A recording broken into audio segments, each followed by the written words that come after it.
Salda Gölü'ne geldik. Türkiye'nin Maldivleri olarak adlandırılan Salda Gölü'ne gelmiş bulunuyoruz. Salda Gölü çok güzel arkadaşlar. Gördüğünüz gibi çok muhteşem bir şey.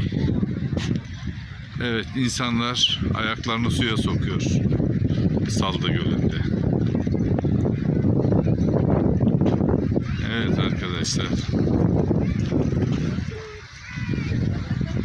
Türkiye'nin Maldivleri.